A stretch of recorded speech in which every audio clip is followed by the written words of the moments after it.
BJP के नेता चोर है, चोर है, चोर है,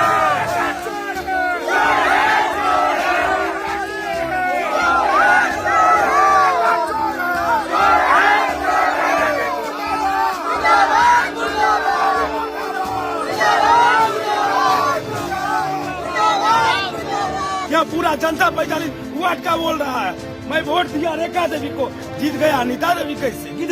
शासन प्रशासन मेरे साथ नहीं था, जिसके साथ शासन प्रशासन था वो सत्ता प्रकार रूप में सर्टिफिकेट ले लिया। जीता हुआ सरकार, सबका मोबाइल जांच किया जाए। मेरा प्रभाकर का मोबाइल छीना गया था, मेरे सामने का बात। 41-45 वार्ड से उनको मैं वोट से जिताया, उनको खुद सोचना चाहिए कि मुझे जिताने का मौका।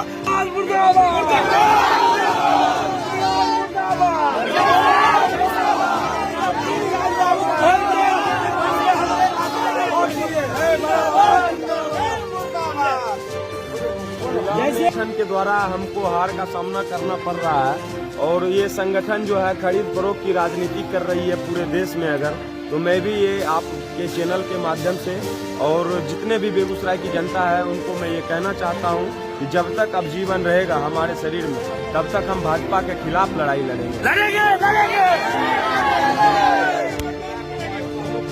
आने वाले संसदीय चुनाव में हमारा जनाधार किस ओर रहेगा ये भाजपा देखेगा।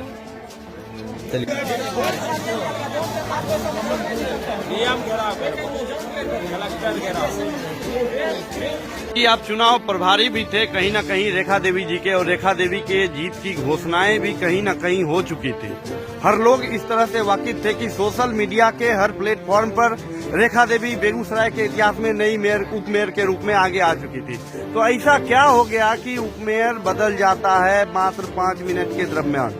देखिए, ऐसा इसलिए होता है कि एक आम साधारण सा जनता उठकर और उन सभी हाथी को पानी पिला देता है जो शहर में अपने आप को बाहुबली, पूंजीपति और बहुत बड़े लोग समझते हैं। हम लोग 20,500 कुछ वोट लाए हैं, तो ये काफी बहुत बड़ी बात है कि इतना जनता हमारे साथ है, वो भी एक बात पर, ऐसे चेहरा पर जिसको कोई नहीं पहचानता था, जो सिर्फ समाज सेवा के नाम से जाने जाते थे, न कि भ्रष्टाचार के नाम से जाने जाते थे, है कि नहीं? लेकिन ये बातें उनको नहीं खली जो इसका शोषण करते हैं जनता का, जो जनता का सुख दुख में साथ न देकर बल्कि उनके इमोशन का फायदा उठाते हैं, उसे वोट की राजनीति करते हैं। ऐसे लोग के लिए ये बातें अपच हो गई, जिस वजह से ये निर्णय हुआ कि जब हम आगे चल रहे थे और अचानक 600 वोट से पीछे। अब आगे की क्या कार्रवाई कर रहे हैं आप लोग? भीड़ तो पूरी अधिक से अधिक जन समर्थन आप ले रहे हैं अभी भी। हाँ, हमको हमेशा अधिक से अधिक जन समर्थन मिला है, क्योंकि हम हमेशा जनता के कार्यों में रुचि रखते हैं और जनता के लिए लगातार लगे रहते हैं। ये बात उनको सोचनी चाहिए जो 20 साल से 30 साल से राजनीति कर रहे हैं। अरे आज एक 22 साल का युवा खड़ा होता है और 22,000-21,000 वोट ले आता है, ये बहुत बड़ी बात है और उनको उनकी रात की नींद जरूर खोई होगी। मैं जानता हूँ कि उनके जीत से ज्यादा हमारे हार की चर्चा है और हम हारे नहीं हैं, हमारा संघर्ष जारी है और संघर्ष तब तक चलेगा जब तक हम एक एक जनता को न्याय न दिलवा दें और एक एक जनता के लिए हम उनके उम्मीद पर खड़े न उतरे। अभी तो जीवन का शुरुआत है, राजनीति का शुरुआत है और शुरुआत ही हमारा इस ढंग से है कि हर किसी को हम पानी पिला चुके हैं और पानी पिलाते रहेंगे जब तक बेगूसराय में रहेंगे। एक वाकया आया कि अंदर में कहा गया कि कुछ लोगों का, आपके समर्थकों का आरोप था कि यहाँ के जो उप मेयर अभी बने हैं फिलहाल, वो अंदर जहाँ काउंटिंग हो रही थी वहाँ तक भी जाकर अलग अलग ढंग से माहौल खराब करने की कोशिश की है। क्या इसमें क्या सत्यता है? पूर्ण रूप से सत्यता है। जनता कभी झूठ नहीं बोलता, झूठ बोलते हैं नेता, और नेता जो भी बोलेंगे वो झूठ ही बोलेंगे। जनता से पूछ लीजिए, जनता जो कह रहा है वो सही हो। आगे की क्या कार्रवाई है? आगे की कार्रवाई यही है कि हम लोग हाई कोर्ट में निर्वाचन आयोग के खिलाफ एप्लीकेशन डालेंगे, साथ ही ह्यूमन राइट में भी जाएंगे, मानवाधिकार आयोग में, जो हमारे साथ और हमारे प्रत्याशी के साथ दुर्व्यवहार किया गया है, हमारे जनता के साथ जो दुर्व्यवहार किया गया उसके खिलाफ भी हम मानवाधिकार में जाएंगे। क्या हुआ था सर? क्यों इस तरह का मंजर आगे बढ़ रहा है? सबसे बड़ी बात है कल का जो काउंटिंग हुआ, काउंटिंग में हम लोग बराबरी में चल रहे थे। वार्ड नंबर 1 से शुरू हुआ काउंटिंग। उसके बाद जब हम अपने इधर आए, एक हमरा इधर आए, हनुमानगढ़ इधर आए, जहां मेरा वोट छिट्टा है, वहां पर जब हम लोग लीड करने लगे, आगे बढ़ने लगे, तो वहीं पर मतलब ये सब गेम प्लान हो गया कि अनीता राय को किसी तरह जिताना है। सवाल ये, जब हमारी प्रत्याशी भीतर गई सर्टिफिकेट लेने के लिए, वहां पर भी हमारे प्रत्याशी के साथ दुर्व्यवहार किया गया। यहाँ तक कि हमारे प्रभाकर जी के साथ दुर्व्यवहार किया गया, मारपीट किया गया, अंदर किया गया। मतलब ऐसा होना चाहिए तो लोकतंत्र की हत्या है, ये हत्या नहीं होनी चाहिए। हमको तो लगता है कि राजतंत्र है। अगर प्रजातंत्र रहता, आम जनता का तो अधिकार छीना जा रहा है, इसका मतलब कि आम जनता तो नहीं खड़ा हो, चाहे वार्ड पार्षद में हो, चाहे मेयर, उप मेयर, विधायक में नहीं खड़ा हो ना। इसलिए ये तो जनता की जीत तो है, लेकिन जनता को जीत को इन्होंने अपने पैरों तले कुचलने का काम किया। ये बहुत बड़ी गलत बात है, घृणा की बात है, शर्म की बात है। हम सरकार के कहते हैं, राज्य सरकार को कहते हैं, इस बात पर केंद्र सरकार तक को कहते हैं, ऐसी लोकतंत्र की हत्या नहीं होनी चाहिए। यहाँ पर आम जनता की आवाज को दबाया जाता है और जो पैसे वाले धनवान लोग हैं उनके आवाज को उठाया जाता है। यही मैंने कहना और कुछ नहीं कहना। और ये भी कहना है हमें कि हमें न्याय मिलनी चाहिए। हम लोग न्याय के लिए हम कोर्ट के दरवाजे जाएंगे, ह्यूमन राइट के कोर्ट में जाएंगे, हम हाई कोर्ट जाएंगे, रीड करेंगे आखिर ऐसा मेरे साथ क्यों हुआ। अगर है तो रिकाउंटिंग करवा दो। कहने का मतलब है 5 बूथ, 39 से लेकर 45 तक। हमारी जो रेखा देवी उप मेयर प्रत्याशी थी, उन्होंने बोला कि ये 5 बूथ का हमें करवा दिए, 5 वार्ड का हमको करवा दीजिए, उसके बाद हम निश्चिंत हो जाएंगे। कहने का मतलब यहीं पर तो मेरा विश्वास था कि 2000-3000 वोट हमको मिला।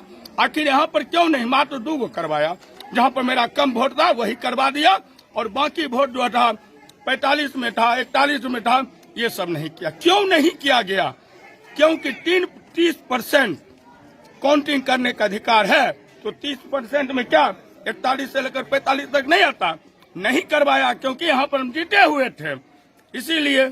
और अनाउंस भी हुआ कि 4570 वोट से या 75 वोट से आगे है, तो फिर पीछे कैसे हो गए? 680 वोट से हार क्यों गई? सवाल यही है और कहीं सवाल नहीं है। रिकाउंटिंग हो जाए, दूध का दूध पानी पानी हो जाएगा। और जनता जो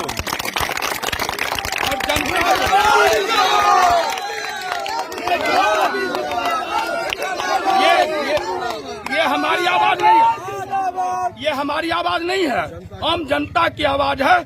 हम सवेरे से घर से जब निकले हमको चलना मुश्किल हो गया। सब लोग यही बोलता है हम जीते हुए थे तो फिर हार कैसे गए?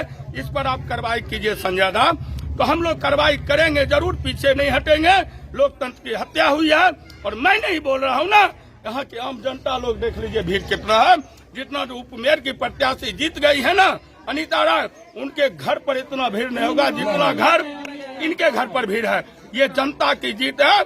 वहाँ पर लोकतंत्र की हत्यारी है, हत्यारनी है लोकतंत्र की अनीता राय, और उनके साथ जो भी सपोर्ट किए हैं वो लोकतंत्र का हत्यारा है, उसको सजा मिलनी चाहिए। उप मेयर पद जनता के सामने उनका कोई वैल्यू नहीं रहा, क्योंकि पैसा से वो उप मेयर पद लिए हैं, खरीद लिए हैं। जनता उनको उप मेयर हम लोग नहीं मानेंगे। हम लोग एकदम क्लियर कट में बोल रहे हैं कि जनता हमारे साथ है। मैं अकेला नहीं हूँ, मेरे साथ बेगूसराय नगर निगम की तमाम जनता, गरीब अमीर जो है वो सब हमारे साथ हैं। एक गरीब से गरीब जनता की आवाज है। आप पूछ लीजिए, जो एक गरीब है जो कपड़ा धोता है उससे पूछिए, ठेला चलाने वाला पूछिए कि मैंने वोट किसको, आखिर उसका वोट गया कहाँ? सवाल ये उठता है उसका वोट गया कहाँ? उसका वोट काउंटिंग नहीं हुआ है। इसीलिए हम तो छोड़ेंगे नहीं और बेगूसराय के प्रशासन को दिखला देंगे कि जनता की आवाज से आप खुद कहिएगा कि नहीं। अब करें तो क्या करें? बेबस है, समझ नहीं आ रहा है हम करें तो क्या करें। यहाँ तो अब कोर्ट की प्रक्रिया में जाना है, नहीं तो बतला देते शासन प्रशासन को, बेगूसराय का चक्का जाम करके बतला देते। लेकिन जनता की आवाज को हम दबने की कोशिश नहीं करेंगे और दबाने की भी हम कोशिश, जनता की जितनी भी आवाज हम उठाएंगे। और एक बात और कहते हैं, हड़ताल हम नहीं करेंगे, जाम हम नहीं करेंगे, क्योंकि इससे आम जनता को ही तकलीफ होगी। इसीलिए मेरा यही कहना है। तो अभी तो हम चाहते तो बेगूसराय का पूरे शहर का चक्का जाम करवा देते, लेकिन हम जाम का विरोध करते हैं, उसमें आम जनता की परेशानी होती है। कोर्ट की प्रक्रिया लड़ेंगे, हम छोड़ेंगे नहीं। उपमेयर का मेरे सामने, जनता के सामने कोई वैल्यू नहीं रहेगा। क्लियर कट में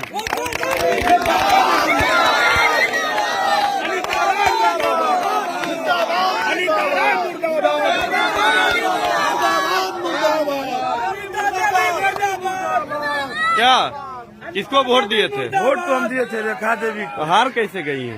ये कुर्सी पर जो बैठे हुए हैं वो तो हरा दिए हम लोग को। जनता तो मेरे साथ है। 4500 वाट का यहाँ आया हुआ है, देख लीजिए। जनता के मामले में सब है। पूरा ऊपर घुमा के देखिए, 4500 वाट का मेरे पास जनता है। और सुन लीजिए अनीता देवी, आपके साथ प्रशासन साथ होगा, कुर्सी साथ होगा, लेकिन जनता मेरे साथ। आपको दिखा दूंगा ये जनता क्या कर देती है।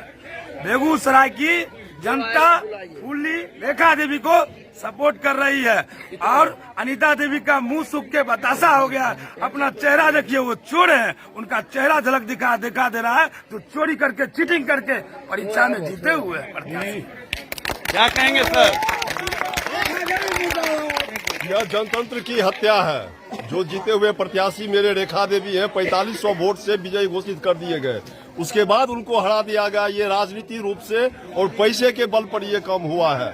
मेरा प्रत्याशी न राजनीतिक कोई महत्व रखता है, राजनीतिक रूप से कुछ इसका है नहीं, पहला बार खड़ा हुआ है। और पैसा का भी गरीब घर का बेटा है, गरीब घर की बहू है, खड़ा हुई है। दोनों रूप से इसको हरा दिया गया है। जानबूझ के प्रशासन के द्वारा राजनीतिक दबाव में ला के रेखा देवी को हराया गया है। हम लोग इसका विरोध करते हैं और रेखा देवी के साथ खड़ा है। आगे जो भी होगा देखा जाएगा। कोर्ट जाना होगा, कोर्ट हम लोग जाएंगे। पूरा 41-45 हर वार्ड का जनता रेखा देवी के साथ खड़ा। अच्छा, गरीब आदमी उपमेयर नहीं बन सकता है सर? क्या नहीं, यही तो साबित हो रहा है ना। गरीब घर की बहू रेखा देवी जो विजयी घोषित हो गई, एक जनता उसको वोट दिया है। उसको जानबूझ के राजनीतिक रूप से हम लोग घर से चंदा मांग के, राजनीति किए और सोचे जो कुछ बिहार अपना बेगूसराय में बदलाव आना चाहिए। लेकिन ये सब नेता बुझ गए, अगर ये रेखा देवी जीत गई तब तो साला ये कुर्सी छूट जाएगा। ये पूरा नेता जितना कुर्सी पर बैठा हुआ है, इनको आने के लिए नहीं दिया रेखा देवी को। इसलिए जो बेगूसराय चमक जाएगा, बेगूसराय का जनता जाग जाएगा।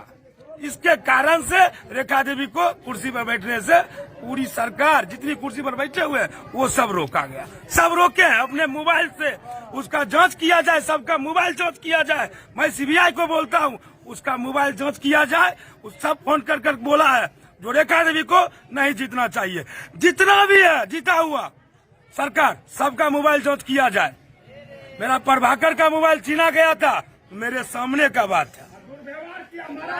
मारा है, पीटा है प्रभाकर को। बीजेपी नेता चोर है, चोर है।